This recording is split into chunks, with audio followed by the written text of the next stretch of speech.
Well, welcome back to another interview here on the Agape Investing channel. We are doing something slightly different. David is a good friend of mine who has been helping me recently with the stewardship conversation questions. And I thought that today we could get to know David a bit more. You know that David is a financial planner and he is a faith-driven professional. He loves to bring his faith into what he does and help other people bring their faith into their finances. And so David and I have really aligned on a lot of our beliefs and views about finances. And I think that that's really why God brought us together and why we are working so well together. And it's just been such a pleasure to get to do that. So for you, I want you to get to know David kind of like I do, but at the same time, there are some things about David that I personally was not aware of. And it's just kind of like these little nuggets that pop up here and there of some really awesome things of David's past, what brought him to where he is now.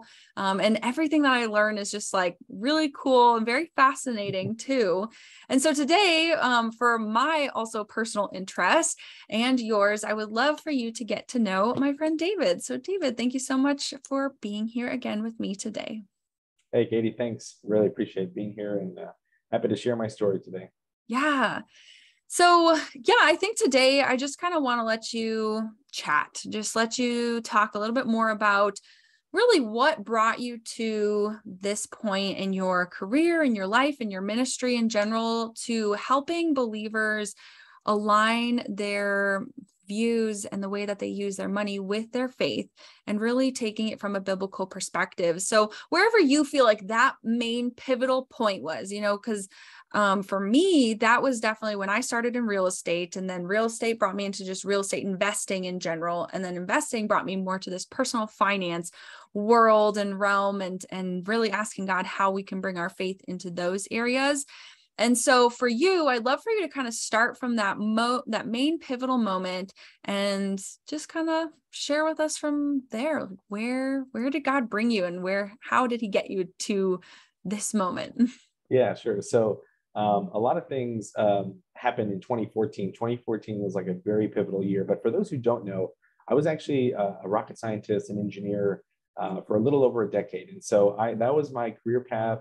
I was pretty happy and content doing that. I was working a lot, but generally in a good spot. But in 2014, a lot of things happened. My father passed away. I got married, and something else happened with Hobby Lobby, which I'll get to later. But my story really started with my father. And so as an engineer, I had become kind of consumed with what's called the FIRE movement, the Financial Independence Retire Early movement. And that was just something that I was really striving for and really pursuing. And when I check my motives now, and when I think back to that, it wasn't a godly motivation. It was really just because I didn't want to be dependent on anything except for money, which is not a good motivation by any means. And so, but again, my story, I think in 2014 is really where it started. And so I'll tell you this short story. My father and I took my parents on a cruise, and I had a chat with them, and I was just talking to my dad about stories, some of the stories about his investment accounts and retirement accounts. And I was asking him, I said, "Hey, Dad, where's all your investment accounts?" And to preface the story, I'm one of 5 kids. And I said, "Dad, where's your retirement accounts?" And he said, "Oh yeah, Dave, I've got a lot of accounts I've been putting money into." I said, "Really?" I said, "You never talked about them." He said, "Yeah, Dad." He said, "Yeah, David, I've got 5 investment accounts that I've been putting money into over the years."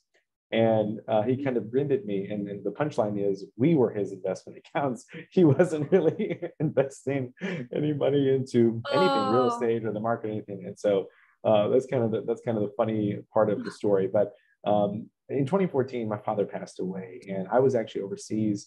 I came back to the States, and just it was devastating because it was unexpected. He passed in his sleep from a heart attack.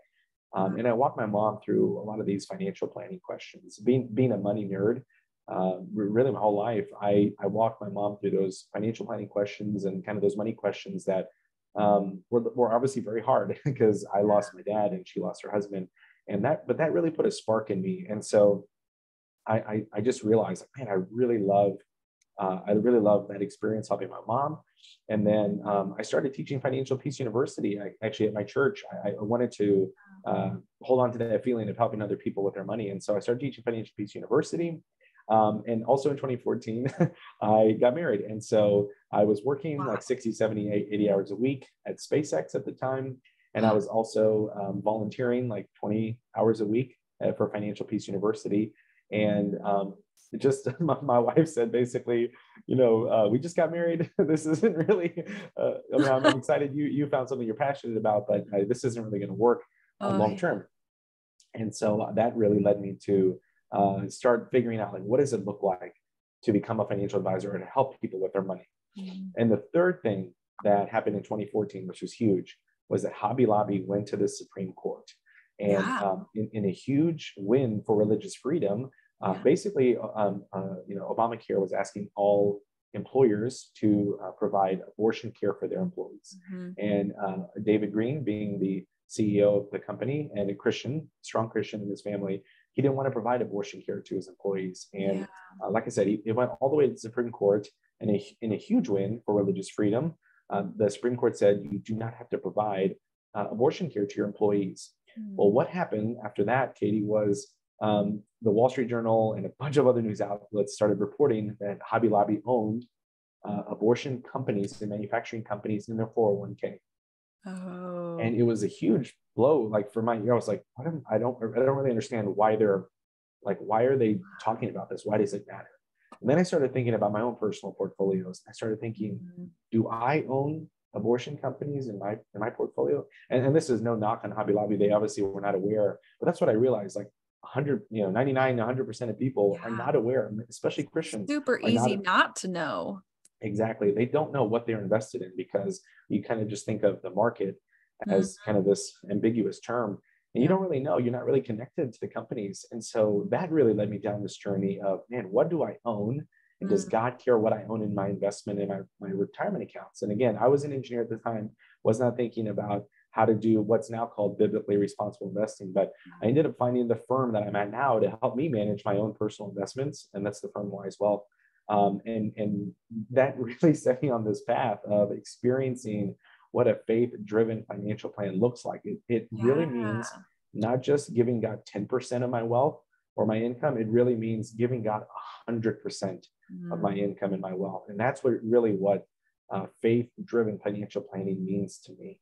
Yeah, I kind of want to ask you that question of like, what is it like? How can we practically start to apply this like faith-driven investing attitude? I know that you and I have kind of had some small conversations that have been recorded on some of our other stewardship conversations, but just for the sake of this video too, like, can you explain what it is practically for us? Yeah, sure. I'll actually preface my answer with a scripture, and that's 1 Timothy 6, 17 through 19. And it says, I'm just going to read it here. Command those who are rich in this present world not to be arrogant or to put their hope in wealth, which is so uncertain, but to put their hope in God, who richly provides us everything for our enjoyment. Command them to do good, to be rich in good deeds, and to be generous and willing to share. In this way, they will lay up treasure for themselves as a firm foundation for the coming age, so that they may take hold of the life that is truly life. That scripture is like the kind of the starting point of why I started faith-driven financial planning. I mean, I really think that God's heart starts with generosity, right? For God so loved the world that he gave his only son. I think that the beginning point for a faith-driven financial plan is generosity and giving. And so I actually put together a 12-step program for people to go through. But the first one is to start giving. And a lot of people, this is not a money issue. This is a heart issue. And so really what this really means is giving God your heart. And I think there's 5 different areas of what I call money beliefs that people don't really want to give God their heart, right? That's a tall order, right? It's easy to say, I'll just give 10% of my income. Because that's easy. I mean, you can give money away. But when you say, man, God, I'm going to give you my heart, that's a big thing to give. Yeah, definitely. Now, I want to kind of go back to something that you did mention briefly in the beginning, about the financial independence movement. And this is something that you and I have talked about a bit off camera, and how this has been a big part of both of our journeys, our financial testimonies of being very engrossed and very driven towards this concept of financial independence. So for those who don't know what financial independence is, can you explain that to us, and then explain some of what God taught you in your, pursuit of it? Sure. Yeah. So the financial independence movement at its core is essentially, let me save up enough money, or as much money as I can, but enough that I can live on essentially about 4% of my money. So pretty common numbers here. But if I save up $1 million, then 4% of that is $40,000. And so if I save up $1 million, and then I can live on 4% of that, which is $40,000 a year.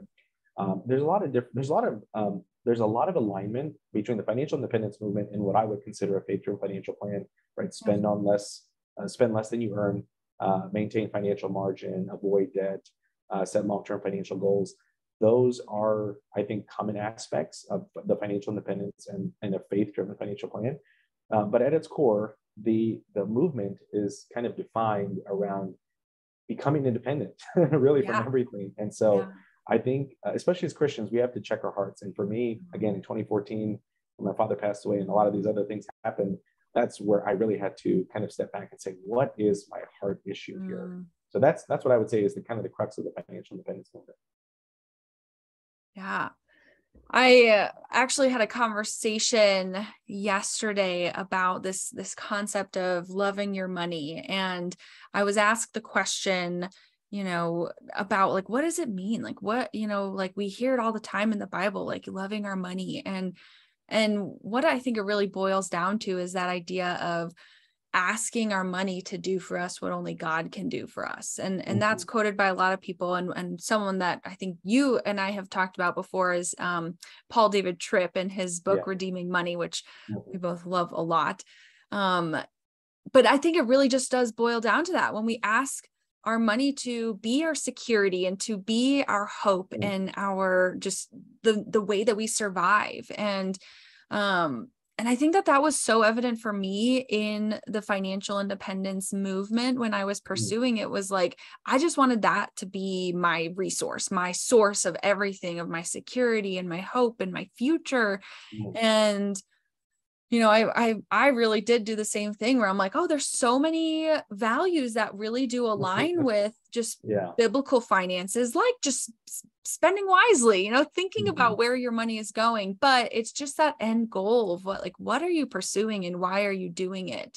So I want to talk too a bit more about getting into becoming more of a financial professional.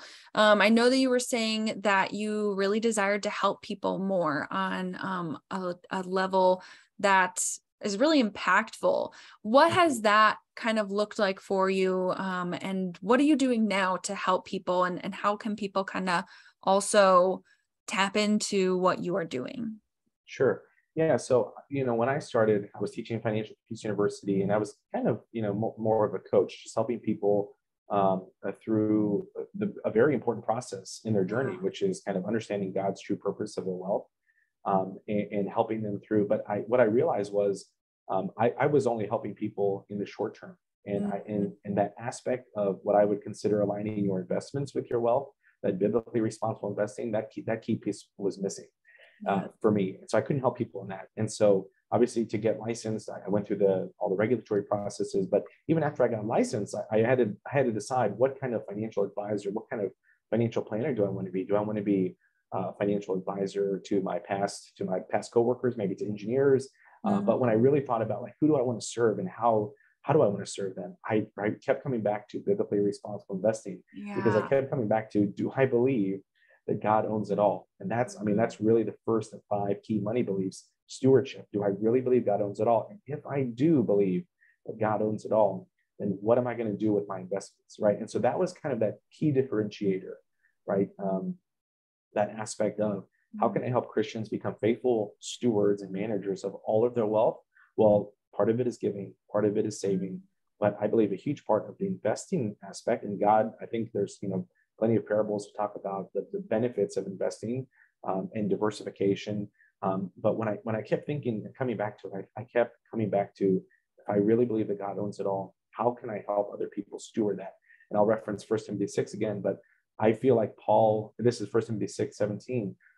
But I feel like Paul is telling me, David, command those who are rich in this world not to be arrogant, not to put their hope in wealth, but to put their hope in God. And so I feel like the call that God's placed on my life is to help Christians who have things to manage, to be generous, to be willing to share. And so again, I think that's the first aspect of a faith-driven financial plan, but really taking people through, it's a journey. I mean, it really is. And so I created this faith-driven financial roadmap, and it's a journey that I take people on. It starts with giving, and then it goes through all aspects of their financial plan, from their income, their generosity, their legacy, their tax planning. Like taxes, I feel like are one of the biggest aspects of a Christian's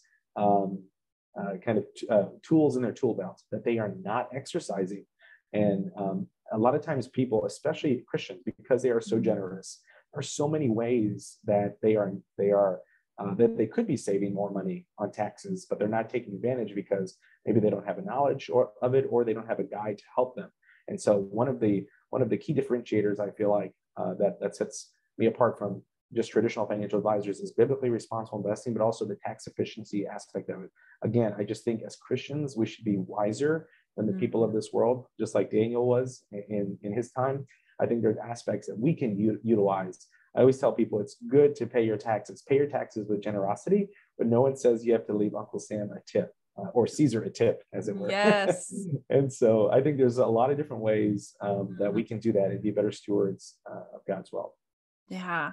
And for those who aren't familiar with David and some of the stuff that he does, he actually hosts a number of free workshops, typically through LinkedIn, but he posts them all over the place. And one of the ones that he did recently was a tax planning one, and just thinking through that. And as you were speaking this, I'm like, oh yeah, that's the one that I'd signed up for, and then I missed, and I was so bummed about it. But I'm really looking forward to going and watching that replay still. So I'll be sure to link to some of those resources for those who are interested, and everything. For, you have a YouTube channel and a website where people can kind of get connected with you. But I do want you to share, now that we're kind of wrapping up, just a little bit about, like, if someone was curious about getting this kind of professional help with their investing and planning for the future, what would that look like, kind of getting into that relationship with you, and what are those next steps? Yeah, sure. So the easiest way for people to contact me is just go to my website. It's faithdrivenfinancialplanning.com. And so I always tell people that, financial planning is a process. And so don't think that, developing a financial plan is kind of a one-time event. It is just like our hearts towards God, it is a process. And so the best way for people to reach out to me, you can go on faithdrivenfinancialplanning.com. My calendar is on there. Check out the resources. I have a lot of free resources that if people are interested, they can learn about tax planning from a biblical perspective. I did one about my story about biblically responsible investing. That's a huge aspect of the way I work with my clients, is helping them steward their money and their wealth and their investments for the glory of God through biblically responsible investing. But yeah, check out any of my YouTube videos. Like I said, biblically responsible investing, tax planning, all the resources are on there. Just did one about a Christian's guide to preparing for a recession. So as we prepare for that, what can we do as Christians? And so a lot of different resources up there. But yeah, as far as the process, Katie, I think every good business owner has a defined process that they take people through. And in the same way, I believe God is a God of order. And so I take my clients through a 12-step process. It does start with generosity, and then we move through debt. We review debt, we review income, we review legacy, we review tax allocation and asset allocation. So those are two big aspects, I believe, that are overlooked oftentimes. We also talk about how to work with other faith-driven professionals, because a financial advisor is a good place to start. There's also accountants and estate planning attorneys that we can help when we need that wise counsel. We need other people in our lives to speak wisdom. We also look at employer benefits, protecting our estate plan, Nice. Yeah. and then optimizing people's estate plan. Optimize people's financial plan. A lot of times I've noticed, again, with Christians especially, generosity, income, taxes, and investments are very commonly overlooked. And I always tell people this: every financial decision that we make is a heart decision, but it's also a tax and estate decision.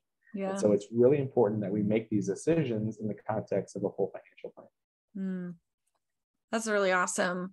My last question, just as you were speaking some of those things, is just, I'm sure that financial advising might not be the right fit for everyone right now. Can you just explain to us really quick, who might this be a good solution for? Sure. Yeah, I get this question a lot because a lot of people reach out to me and they're not sure. They watch some of my videos and they say, some of this seems a little bit more advanced, or maybe more than, it's a little bit more specialized than maybe some people who have maybe watched YouTube videos of maybe a Dave Ramsey type person might know more of. And so I would say, anyone that's gone through some sort of money coaching program, right? Like your program, that's kind of ready to optimize and really align their investments. That's the other big differentiator, I believe.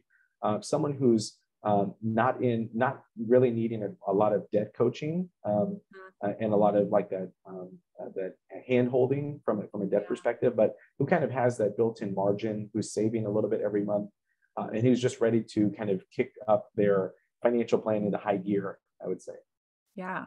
That's a really great response. I've heard that mentioned a number of times, that, it's good to kind of get that like almost money coaching, kind of just the basics down, and then start to do more of the planning and preparation, and even just the efficiency of your finances. I think of that word of just being as efficient as you can with all of this like tax and estate and just faith-based investing. Like, I think that that's really important. So yeah, I'm really glad that you shared that with us. I'm super excited to finally hear more about your story, especially too, just, I remember that first time where I was like, you were a rocket scientist? Like, who am I talking to? Just like came up in a conversation and just made me laugh.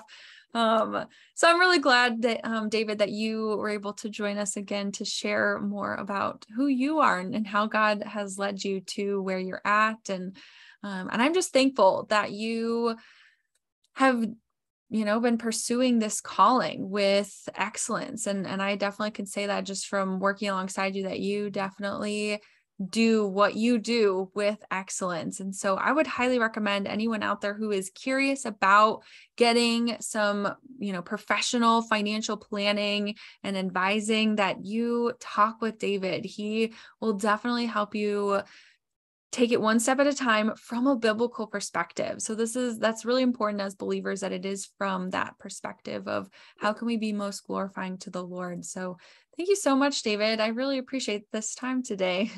Yeah, it's my pleasure, Katie. Thank you so much for having me. Talk to you soon. Bye. Bye-bye.